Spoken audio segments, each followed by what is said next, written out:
জন্ম আমার নবীর যুগে। আপনারা চট্টগ্রামের মানুষ খুব নাত বান্ধব মানুষ। সানাই মোস্তফা, আজমতে মোস্তফা, শানে মোস্তফা, আপনারা এগুলো শুনলে খুব আশেক হন, আমিও খুব মজা পাই। মারহাবা জোরে কন। জন্ম আমার নবীর যুগে, দুনয়নে রসুল পাক দেখিলে কেমন হতো, দুনয়নে দেখিলে কেমন হতো, জন্ম আমার নবীর যুগে হলে কেমন হতো। আসিত বেশে হজরতে বেলালের মধুর আজান, সেই আজানে ছিল মন প্রেম মুগ্ধ রহমান। আসিত ভেসে হজরতে বেলালের মধুর আজান, সেই আজানে ছিল এমন প্রেম মুগ্ধ রহমান। দয়াল নবীর পিছে নামাজ পড়লে কেমন হতো, জন্ম আমার নবীর যুগে হলে কেমন হতো। পড়ছি আমি নাতে রসুল, পাশে নূরের নবী। কি নবীর দেখার ক্ষমতা আছে না নাই? আরো বড় করে নবী দেখার ক্ষমতা আছে না নাই? আরে আমার নবী এই হালি শহরের মাহফিল দেখার ক্ষমতা আছে না নাই? আমার নবী আশেকের জানের চাইতে আরো নিকটে আছে না নাই? পড়েছি আমি নাতে রসুল, পাশে নূরের নবী। নাতে রসুল শোনে নবী, দিলেন মুচকি হাসি। জোরে কোন আল্লাহু আকবার। হায় রে ও আমার যুবক, কেমনে আছে জানুনি? কয় কিভাবে? কয় জালালউদ্দিন সৈয়দীর চোখ লাগাও, বুঝবা কিভাবে? জালালউদ্দিন সৈয়দী রহমাতুল্লাহ আলাইহির চোখ লাগাও, সিদ্দিক আকবরের চোখ চশমা লাগাও, তাইলে বুঝবেন রসুল আমাদের জানের চাইতে আরো কত নিকটে হাজির ও নাজির। আবু জাহেলের চশমা লাগাইলে নবী দেখা যায় না, আবু বকরের চশমা লাগাইলে রসুল ভাঙ্গা করে থেকেও নবী দেখা যায়। কথা বলেন ঠিক কিনা? ওই নবী আমরা দেখতে চাই কি চাই না? ও যুবক, আমি বলছিলাম আল্লাহ রাব্বুল আলামিন কোরআনের মধ্যে বলে দিয়েছেন, যারা তোমাদের সাথে যুদ্ধ বাঁধায় তাদের সঙ্গে যুদ্ধ করো, তবে তোমরা কখনো সীমা লঙ্ঘন করো না, জীবনে কোনোদিন সীমা লঙ্ঘন করো না। যুবকের দল, আমার মনে হয় যেই সময়টা আসছে, সুন্নিরা আর ভাগ থাকার সময় নাই। কথা বলেন ঠিক কিনা? সুন্নিরা আর আলাদা থাকার সময় নাই, সুন্নিরা সবাই ঐক্যবদ্ধ হওয়া লাগবে। আল্লাহ রাব্বুল আলামিন কোরআনের মধ্যে বলে দিয়েছেন, ইয়া আইয়ুহাল্লাযীনা আমানু দুখুলু ফিস-সিলমি কাফা। হে ঈমানদারগণ, তোমরা ইসলামের মধ্যে পরিপূর্ণভাবে প্রবেশ করো। যারা ইসলামে পরিপূর্ণভাবে প্রবেশ করে এরা ওলি আল্লাহর বিরুদ্ধে কথা বলতে পারে না। যারা পরিপূর্ণভাবে ইসলাম, যারা মুসলমান দাবি করে এরা কোনোদিন মা বাবার বুকে লাথি মারতে পারে না। যারা নিজেদেরকে প্রকৃত মুসলমান দাবি করে এরা ওলি আল্লাহর মাজার ভাঙতে পারে না। ঠিক কি না বলেন? যারা নিজেকে মুসলমান দাবি করে এরা কোনোদিন রাসূলুল্লাহর বিরুদ্ধে কথা বলতে পারে না। যারা নিজের প্রকৃত মুসলমান দাবি করে এরা কোনোদিন ওলি আল্লাহর বিরুদ্ধে কথা বলতে পারে না। যুবক, আল্লাহ বলছেন, ইয়া আইয়ুহাল্লাযীনা আমানু দুখুলু ফিস-সিলমি কাফা।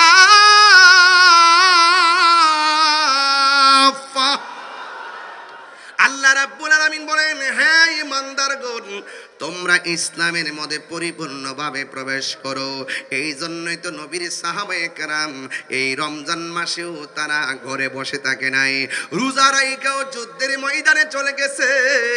ও বন্ধু, যারা যুদ্ধের ময়দানে চলে যায় মনে রাখবেন এরা শাহাদতের তামান্নায় পাগল হয়ে যায়। আপনারা জবান খুলে বলেন, শাহাদতের মর্যাদা কম না বেশি? ও বন্ধু, সাহাবায়ে কেরামকে যখন আমার নবী ডাক দিলেন, সাহাবীরা রে, ও সাহাবীরা, মদিনার রাষ্ট্রের অর্থনীতিকে ধ্বংস করতে চায়, রাজনৈতিক শক্তিকে ধ্বংস করতে চায়, ধর্মীয় শক্তিকে ধ্বংস করতে চায়। ঘরে বসে থাকলে চলবে না, যুদ্ধের ময়দানে যাওয়া লাগবে। ও যুবকের দল, এই মুহূর্তে যদি একটা তালিকা করা হয়, আমরা ফিলিস্তিন যেতে রাজি আছি না নাই? হাত, অনেকের হাত ওঠে নাই, কিন্তু কে রাজি আছেন হাত তুলে দেখাবেন নিশ্চয়। যদি এই মুহূর্তে ফিলিস্তিন যাওয়ার প্রয়োজন হয়, নামের তালিকা করে নামটা লিখে ফেলবেন। কারণ এমন একটা সময় চলতেছে, রাতের বেলা সেহরি খাইতে পারি না, ইফতারের সময় মুখে ইফতার ঢুকে না। কারণ ফিলিস্তিনের পরিস্থিতিরা বেশি ভালো না রে।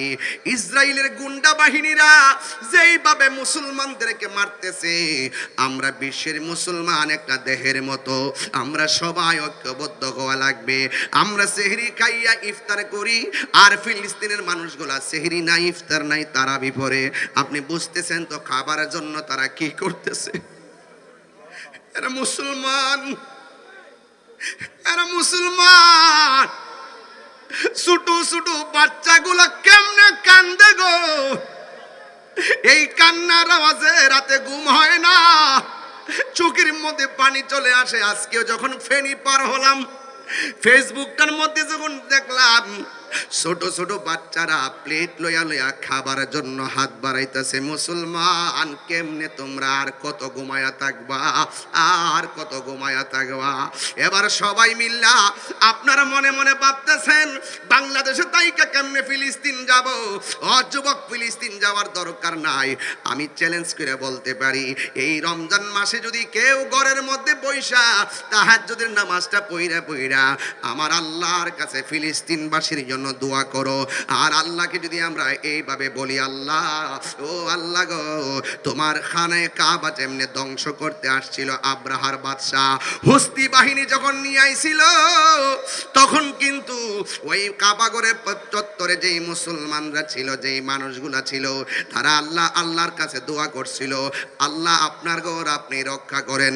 আপনি কিন্তু আবাবিল পাখি পাঠাইয়া ওই ঘরটা রক্ষা করেছেন।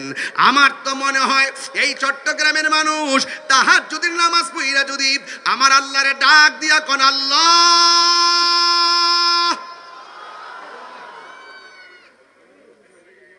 আল্লাহ, ও আল্লাহ গো, আমার তো মনে হয় তাহাজ্জুদের নামাজটা পড়িরা চোখের পানি ফেলাইয়া ডাক দিয়া যদি কই, আল্লাহ, মুসলমানদেরকে তুমি রক্ষা করো, বা মুসলমানদের প্রথম কিবলাকে তুমি রক্ষা করো, আমার তো মনে হয় বাংলার জমিন থেকে অস্ত্র নিয়া ফিলিস্তিন যাইয়া ইসরায়েলের গুন্ডা বাহিনীর বিরুদ্ধে যুদ্ধ করা লাগবে না। আমার মনে হয় বাংলার জমিনের আশিকের চোখের পানিগুলা ইসরায়েলের জন্য ক্ষেপণাস্ত্র হয়ে যাবে। কথা বলেন ঠিক কিনা? এই জন্য যুবক, ঘরে বসে বসে দোয়া করেন আর আল্লাহর কাছে বলেন, আল্লাহ, মুসলমানদেরকে তুমি রক্ষা করো। ছোট ছোট বাচ্চারা কি কই জানেননি? ঘুম আসে না রে, ঘুম আসে না। ছোট ছোট বাচ্চাগুলা বলতেছে, বোমা খাইয়া, গ্রেনেডের হামলায় বইরা বাপকে হারাইয়া রক্তাক্ত শরীর নিয়া ওই ছোট ছোট বাচ্চাগুলো আমার আল্লাহরে ডাক দিয়ে কই, আল্লাহ, ও আল্লাহ, দুনিয়ায় বিচার দেওয়ার জায়গা দেখতেছি না গো, আল্লাহ, তুমি আমাদেরকে রক্ষা করো। বিচারটা স্বয়ং আল্লাহর কাছে দিয়ে দিচ্ছে। এই ফিলিস্তিনের ছোট্ট ছোট্ট বাচ্চা বুলেটের সামনে কেন দাঁড়ায়া যায় জানেননি? ওরা ডাক দিয়া কয়, ইসরায়েলের গুন্ডা বাহিনী, শোন শোন, আমাদেরকে যা মারতে পারিস মারতে থাক, কিন্তু একটা কথা মনে রাখিস, কিয়ামত পর্যন্ত আমরা রক্ত দিতেই থাকবো। এই রক্তের বদৌলতে মসজিদে আকসা আমরা রক্ষা করব। কথা বলেন ঠিক কিনা?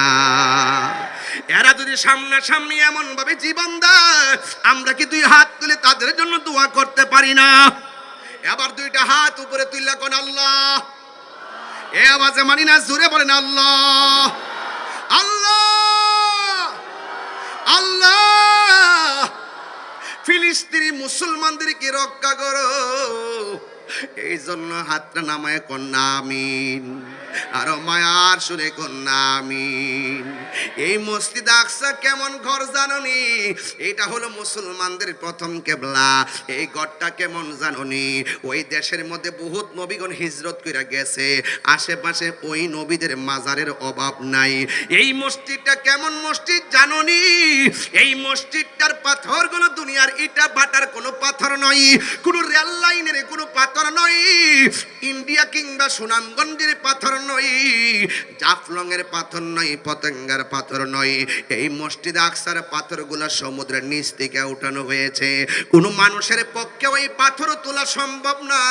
ওই পাথরগুলো কোনো মানুষ মেশিন দিয়ে তোলা সম্ভব না। এই পাথরগুলো আমার আল্লাহ বড় বড় জিন দিয়া নিচ থেকে পাথরগুলা তুলছে। এই প্রত্যেকটা পাথরের গায়ে কি লেখা ছিল জানোনি? প্রত্যেকটা পাথরের গায়ের মধ্যে লেখা ছিল সূরা ইয়াসিন। আর বড় করে কোন আল্লাহু আকবার। প্রত্যেকটা পাথরের মধ্যে লেখা ছিল সূরা ইয়াসিন। আল্লাহু আকবার কোন না কেন? ওরে সবচাইতে বড় কথা কি জানোনি?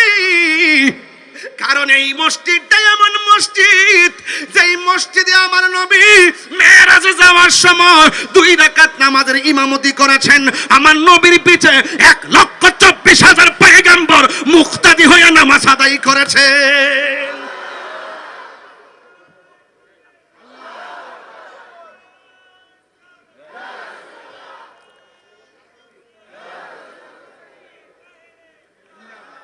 মুসলিম বিশ্ব জাগো জাগো, শুনো ফিলিস্তিনিদের চিৎকার।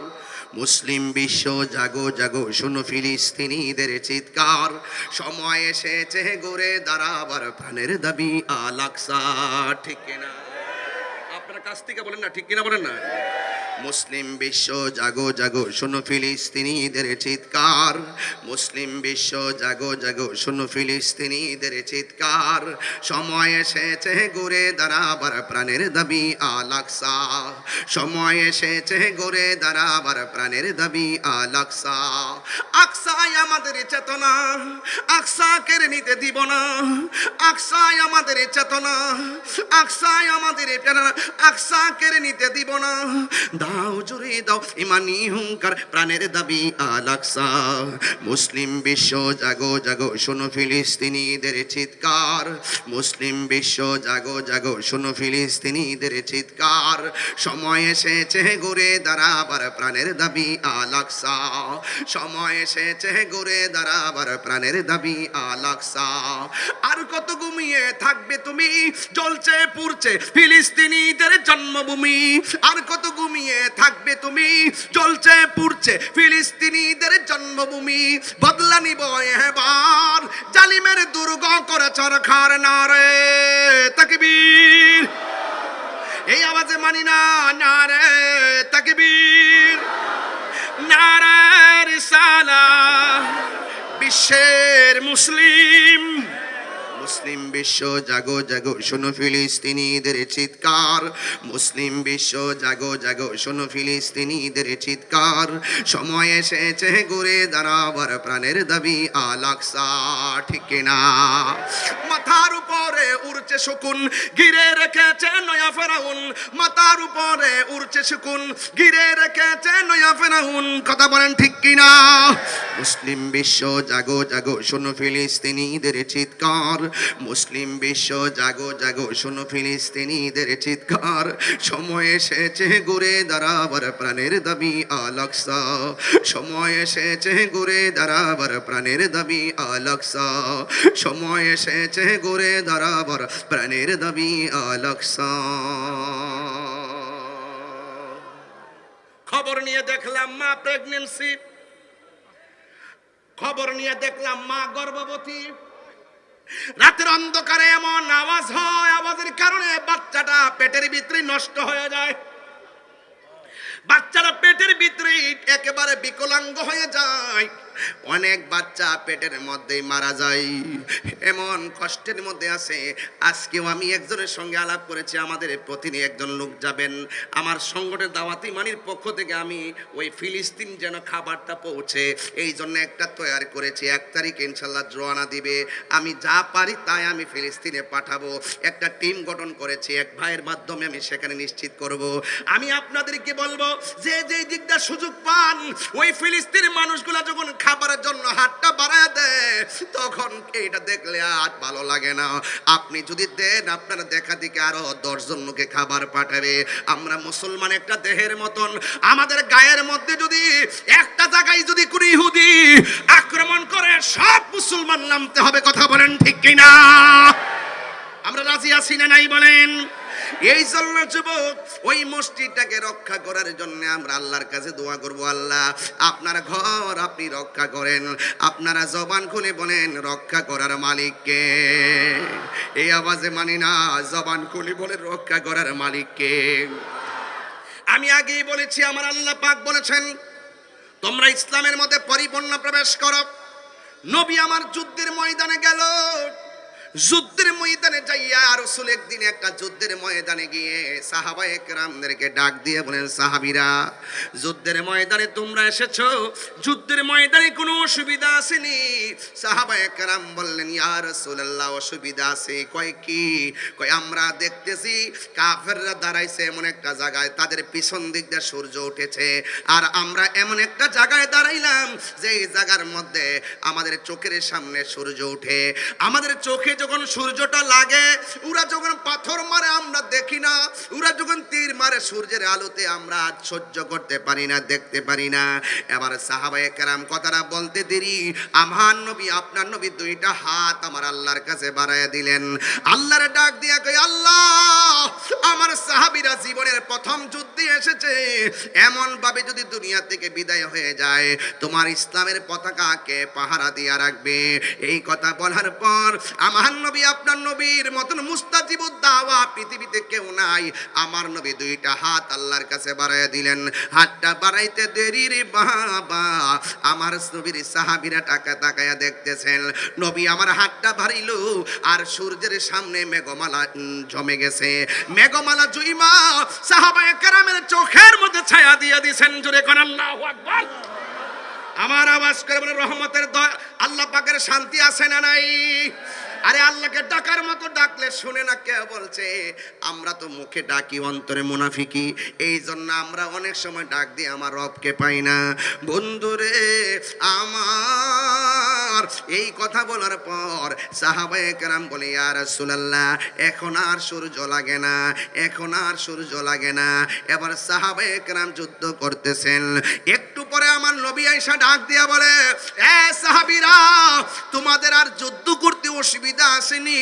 সাহাবায়ে কেরাম বললেন, ইয়া রাসূলুল্লাহ, সমস্যা ছিল না, একটা সমস্যা নতুন দেখা দিয়েছে। কয়ে কি সমস্যা? কয়ে কাফেররা দাঁড়াইছে শক্ত জায়গায়, আর আমরা দাঁড়াইছি বালু মাটিতে। আমি আমার আম্মারে নিয়ে ওই জায়গাটা সশরীরে দেখে আসছি, কাফেররা কোথায় দাঁড়াইছিল, মুসলমানরা কোথায় দাঁড়াইছিল। একটা সুন্দর মিনার আছে, ওই মিনারের ভিতরে ওই যুদ্ধে যতটা সাহাবী শহীদ হয়েছে সবার নামের তালিকা লেখা আছে। আর একটা জায়গা আছে সাদা, ওই জায়গাটাও আমি দেখে এসেছি। ওই জায়গার মধ্যে আমার আল্লাহ মুসলমানকে সহযোগিতা করার জন্য আসমানি ফেরেশতা পাঠায়া দিয়েছে। আরো বড় করে বলে না সুবহানাল্লাহ। আমার নবী ডাক দিয়া বলে, সাহাবীরা, আর কোন সমস্যা আসেনি? ওই সাহাবীরা বলে, ইয়া রাসূলুল্লাহ, ইয়া হাবিবাল্লাহ, ওরা দাঁড়াইছে শক্ত মাটিতে, আমরা দাঁড়াইছি বালু মাটিতে। ওরা যখন ঘোড়া নিয়ে দৌড় দেয় বালু উঠে না, আর আমরা যখন ঘোড়া নিয়ে দৌড় দেয় ঘোড়ার পায়ের কারণে বালু উঠে। বালুর কারণে আমরা তীর দেখি না, বালুর কারণে আমরা কাফেরদের পাথর দেখি না।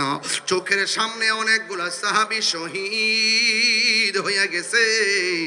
এখন এইভাবে শহীদ হয়ে গেলে দিনের পতাকা তুলবো কেমনে? এই কথা বলার পর আমার নবী আমার আল্লাহর কাছে 2টা হাত বাড়ায় দিয়েছেন। আল্লাহর কাছে 2টা হাত বাড়ায় কয়, আল্লাহ, আমি নবীর সাহাবীরা এরা দুলাবালির কারণে তীরের আঘাত দেখে না, একের পর এক শহীদ হইয়া যাইতেছে। আল্লাহ রাব্বুল আলামিন কোরআনের মধ্যে বলে দিয়েছেন, ওয়ালাকাদ নাসরাকুমুল্লাহু বিবাদরি ওয়া আনতুম আযিল্লা।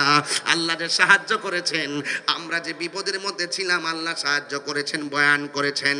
আল্লাহর হাবিব যখন আমার আল্লাহর কাছে দুইটা হাত বাড়াইয়া দিছে, তখন আমার আল্লাহ রাব্বুল আলামিন আসমান থেকে মুষলধারে বৃষ্টি নামাইয়া বালুর জায়গাটারে শক্ত বানাইছে, আর শক্ত জায়গাটারে পিচ্ছিল বানাইয়া দিছে। কাফেররা ষড়যন্ত্র কইরা এমন একটা জায়গা বাছাই করছিল, যে জায়গার পিছন দিক দিয়ে সূর্য ওঠে, আমার আল্লাহ ছায়া বানাইয়া দিছে। এমন একটা জায়গা বাছাই করছিল, যে জায়গাটা শক্ত জায়গা, আমার আল্লাহ বৃষ্টি দিয়া জায়গাটারে পিছলা বানাইয়া দিছে। এই জন্য আমি প্রায় মাহফিলের মধ্যে বলি, ওয়ামাকারু ওয়ামাকারাল্লাহ ওয়াল্লাহু খায়রুল মাকিরিন।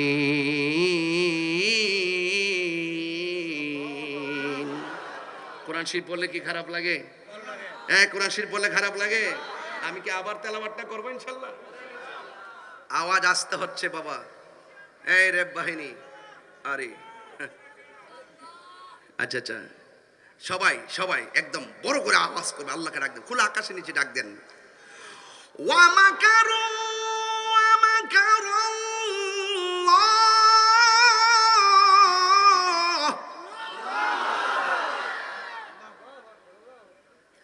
ওয়াল্লাহু খায়রুল মাকিরিন।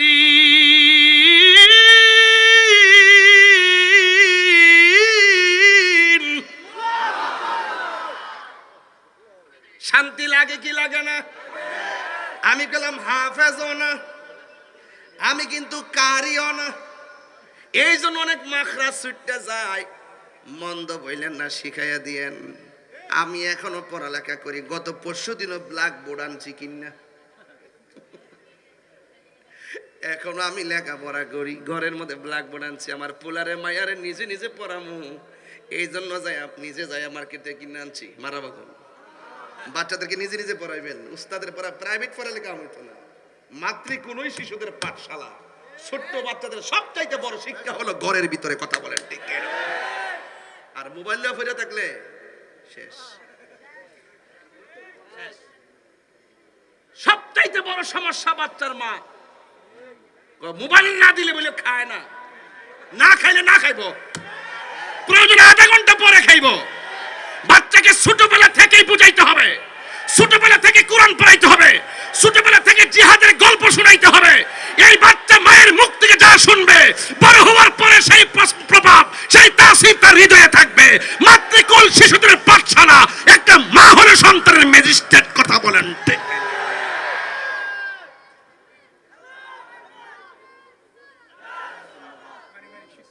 ঠিক কিনা বলেন না কেন? কি ওয়াজ কি শেষ করে দিব? কয়টা বাজে? ওরে আল্লাহ, একটা পারি গেছে। আয় হায়, আমি তো ঘড়ির কাঁটা দেখি না।